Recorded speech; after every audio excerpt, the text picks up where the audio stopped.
The IDF says it has killed 2 of the terrorists who carried out the January 6th murderous shooting attack near Kedumim. The gunmen were flushed out of hiding after a 3-week manhunt. We have more from ILTV's Ariella Lachiani. The 2 terrorist gunmen killed by the IDF in Al-Funduq were among those who carried out the deadly shooting attack near Kedumim earlier this month.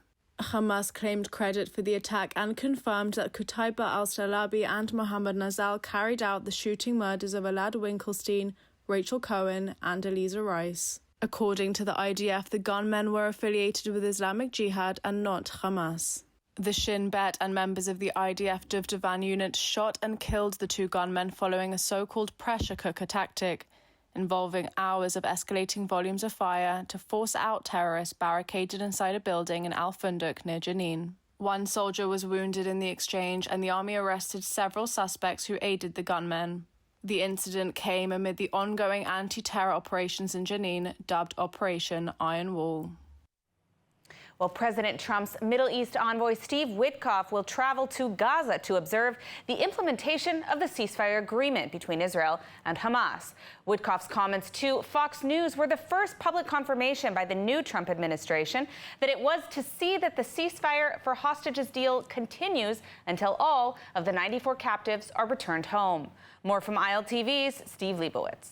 President Trump's Middle East envoy Steve Witkoff told Fox News that he would travel to the region to be part of what he described as an inspection team deployed in and along the Gaza Strip to ensure ceasefire compliance. Saying that implementation would be more difficult than execution, Witkoff says he'll visit the key Netzarim and Philadelphia corridors in Gaza. The implementation, Dana, of it is probably more difficult than the execution of the deal. The execution, that was a big step. That was the condition precedent. We had to get it done, and we did, thank God. And now we've got to implement. I'm actually going to be going over to Israel. I'm going to be a part of an inspection team at the Netzarim corridor. Witkoff's comments were the first public confirmation by the new Trump administration of intended involvement on the ground in Gaza to keep the hostage deal on track. We have to make sure that the implementation goes well, because if it goes well, we'll get into phase 2, and we're going to get a lot more live bodies out. And I think that that is what the president's directive to me and everybody else working in the American government on this. That's his directive, and that's what we're going to do. That's what we're going to do. 4 more Israeli female hostages are due to be released by Hamas on Saturday. Israel reportedly told mediators that it expects Arbel Yehud to be among those next to be freed. Yehud is thought to be held by Islamic Jihad in Gaza and not Hamas, leading to concerns in Jerusalem that Hamas may attempt to put off her release.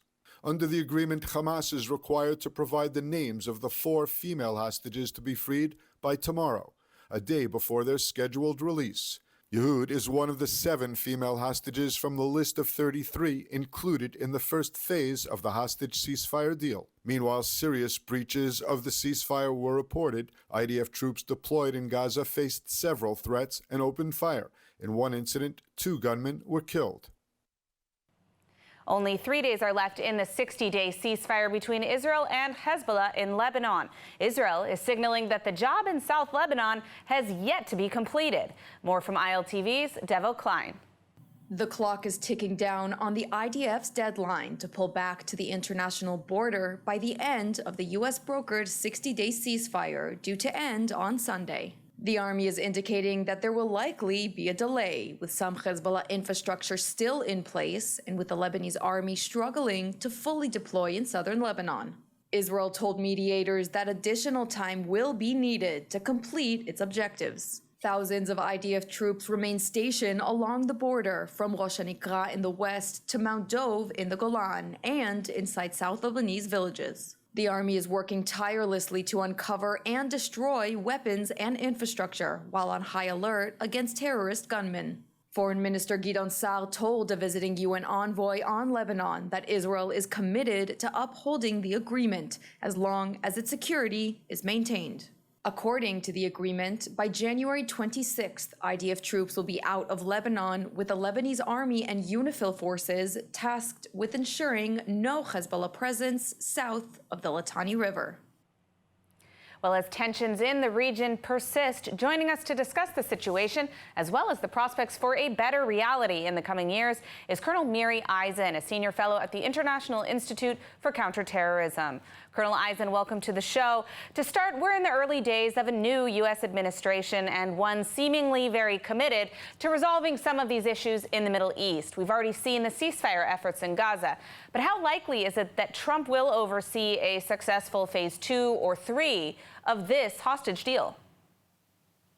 I think he's very involved, and when you start with an involvement, it's hard to pull back. This isn't only about Israel. Egypt is involved. As we know, Qatar is involved, and in that sense, and you have behind that also Saudi Arabia. If you want to present something new and different in the Middle East from the former administration, and President Trump wants to present something new and different and immediate, then what you need to get past is the hostage deal. Israel cannot move on until all 94 of our hostages who were taken in the past are back home. And I think that Trump will be involved because of that. Now, President Trump's first call to a state leader is to Mohammed bin Salman, of course, the Saudi leader. We learned that yesterday. Trump has also been outspoken about pursuing Israeli-Saudi peace, but the Saudis have insisted on a Palestinian state thus far. Can these two demands be met?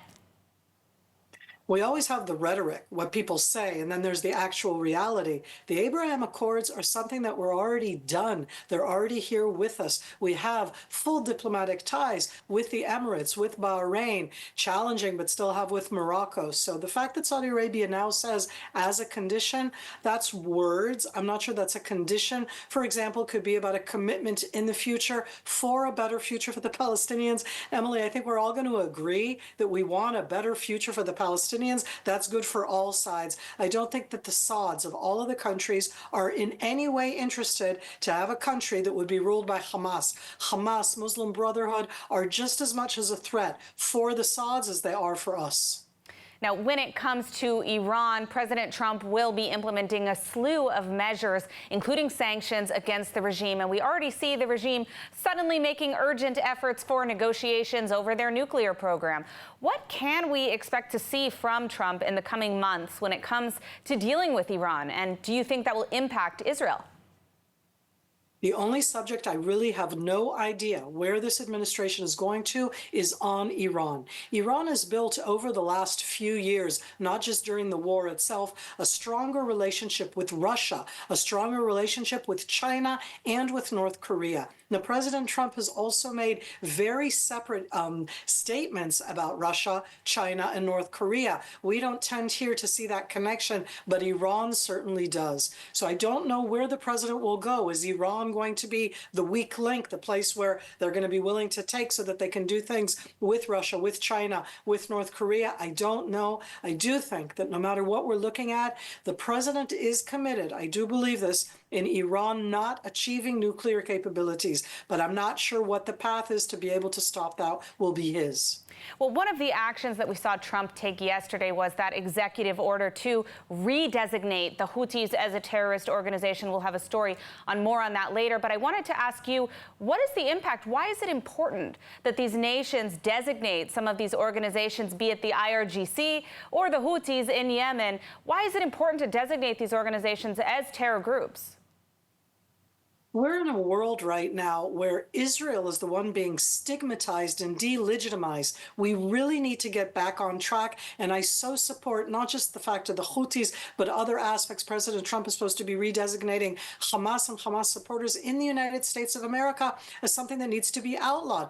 Hamas is a terror organization. You can't support it in the United States and just say that because of freedom of speech. It's about the freedom of speech, the flags that we see. The Houthis are a bigger challenge for the world, and they need to be called out. They are on an international shipping route, and they have made that shipping route something which is both dangerous, something that the prices worldwide have gone up. They need to be designated as such so that the world takes care of it.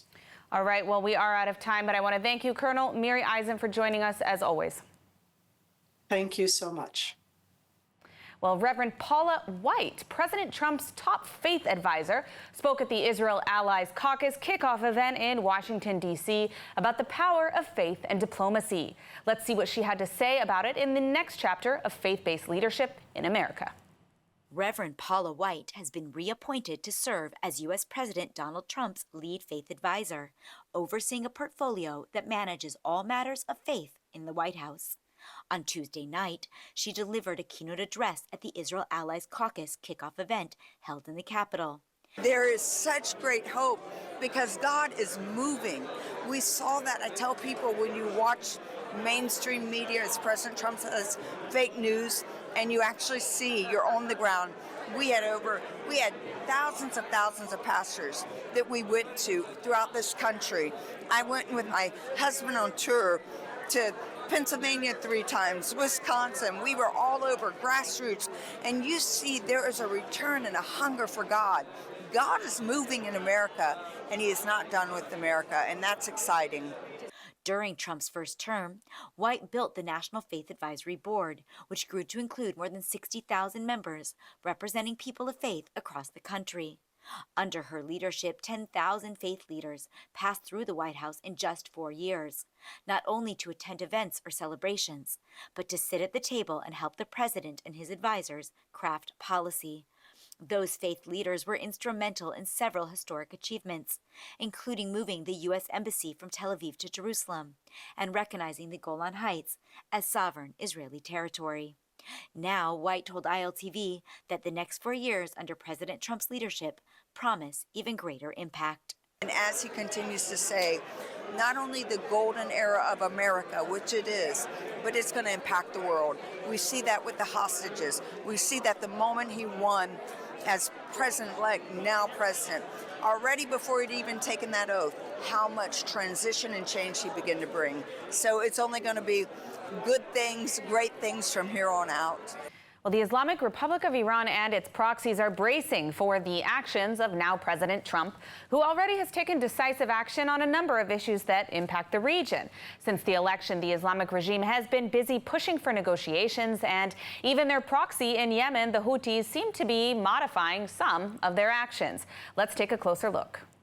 Since the regime in Iran heard the news President Trump is coming back, they've been working overtime to sanitize their image. In Davos at the World Economic Forum, Vice President Zarif falsely claimed the regime had no knowledge of the October 7th massacre carried out by Hamas, another proxy terror group which is armed, funded, and even trained by the regime. We didn't know about October 7th. Actually, we were supposed to have a meeting with the Americans on JCPOA renewal on October 9th, which was undermined and destroyed by this operation.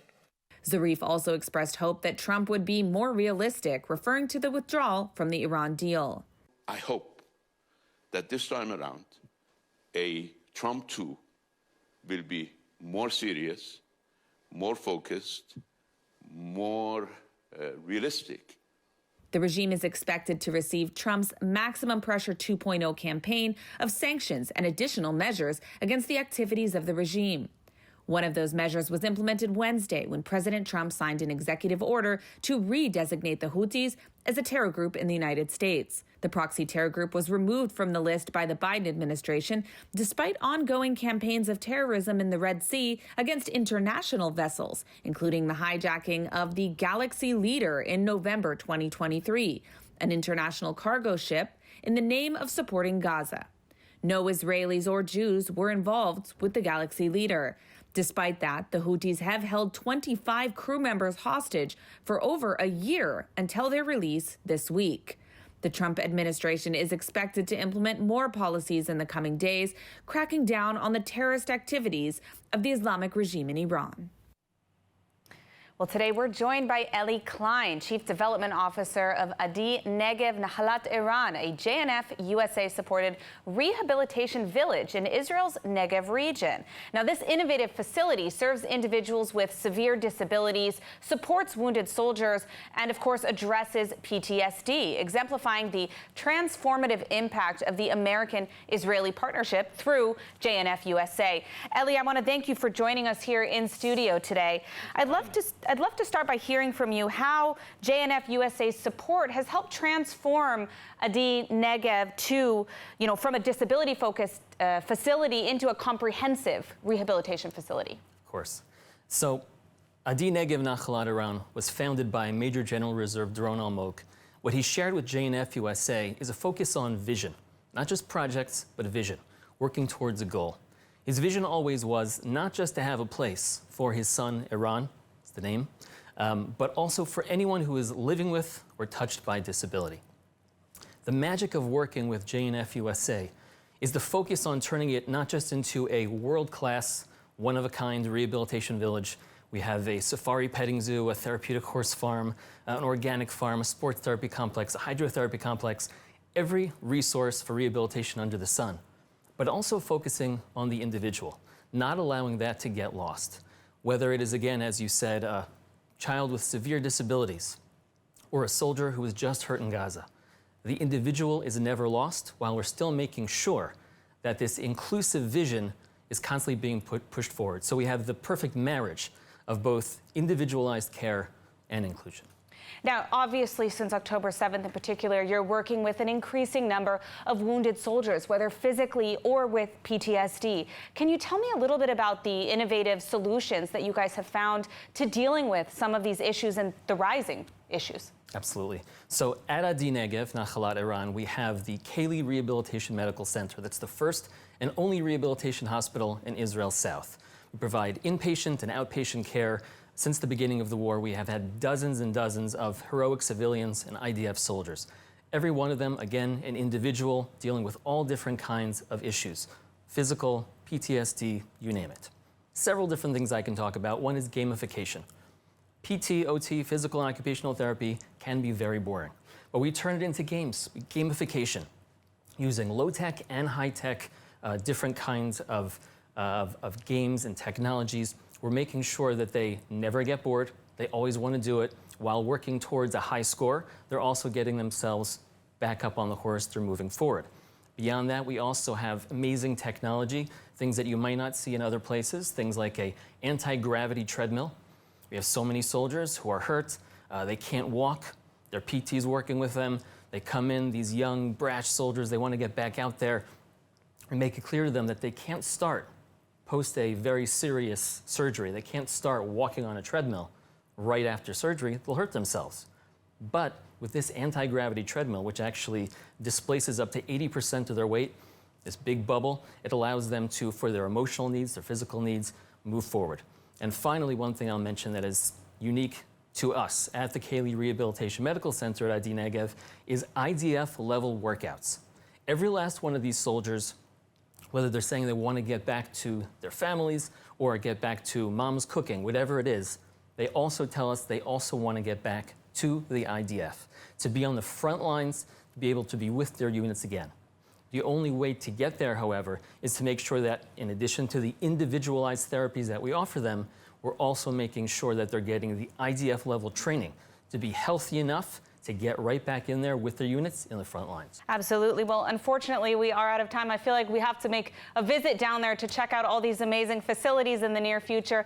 Eli Klein, thank you so much for joining us. Thank you. And now it's time for our Hebrew word of the week. Each week, along with eTeacher, we learn a new Hebrew word and relate it to the Bible, current affairs, and our everyday lives. For more info on the Rosen School of Hebrew, please scan the QR code on your screen. But in the meantime, let's hear this week's word of the week. Welcome to Hebrew Word of the Week. I'm Ariella, and in this segment, together with eTeacher, we explore the beauty and depth of the Hebrew language.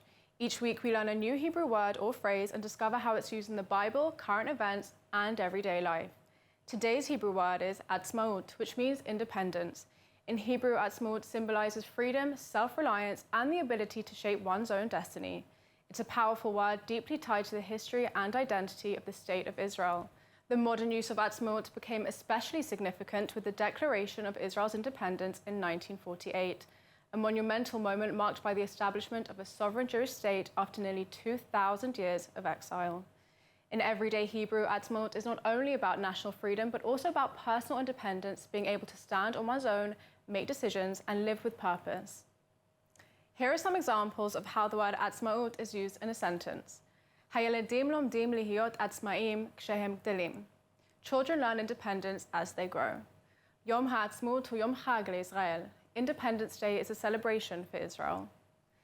If you're interested in learning more about the Hebrew language, check out eTeacher. This online and live course is the most established Hebrew language instruction institution. You can learn with a time-proven method for every level or start from scratch. eTeacher offers dynamic online courses with live video lessons, weekly webinars, and ample support, allowing you to connect with a lively global community for an enriched learning experience. Scan the QR code or click the link below and visit the eTeacher website today to learn more. I hope you enjoyed learning about the Hebrew word atzmaut. Please join us next week for another episode of Hebrew Word of the Week, and in the meantime, reflect on what atzmaut means to you. How do you celebrate your personal independence or the independence of your nation? Feel free to share your thoughts and experiences with us in the comments below. And now we close our broadcast with a touching story. Israel's reality singing competition, The Rising Star, is responsible for selecting and preparing Israel's Eurovision representative every year. Last night, the finale of the show premiered, and the winner of this year's competition is already inspiring many with her story of surviving the Nova Music Festival. ILTV's Devo Klein has more. קהל יקר, תנו הרבה אהבה. תנו הרבה אהבה לנציגת ישראל לאירוויזיון בשוויץ, יובל רפאל!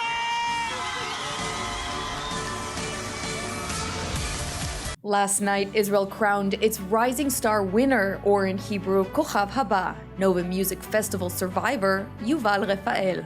The Rising Star, a reality singing competition which began in 2013, has become an Israeli sensation. Singing talents from all across the country get a shot at representing Israel in the international singing show Eurovision. Last year's winner Eden Golan represented Israel with the song Hurricane.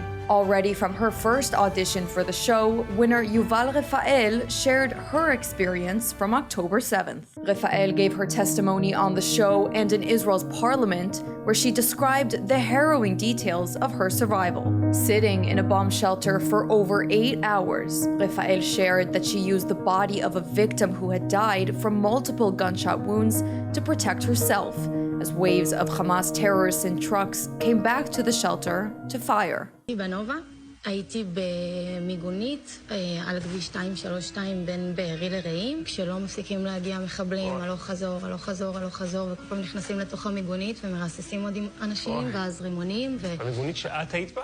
כן, היינו בסביבות 50 בפנים, יצאנו 11. היינו שם 8 שעות, הם נכנסו מעל איזה 20 פעם. אני זוכרת את הקצב של היריות.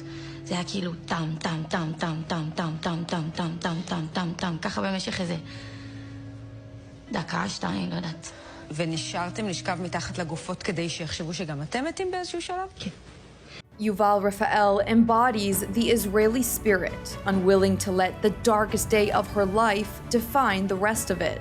Rafael will not only represent Israel in the Eurovision Song Contest, she is representing the resilience of all those who have a story, a truly remarkable character. And now let's take a look at the weather forecast. Rainy showers are expected around most of the country tonight, with temperatures reaching lows of around 10 degrees Celsius or 50 degrees Fahrenheit. Then tomorrow we'll see cloudy skies alongside steady temperatures, seeing highs of about 17 degrees Celsius or 63 degrees Fahrenheit. That's a wrap for today's news. For the latest updates from Israel on all your devices, be sure to follow our ILTV channels, subscribe to our newsletter, and explore our website, ILTV.tv. Stay informed with the latest news straight from the heart of Israel. I'm Emily Schrader. Be well, and thank you for watching.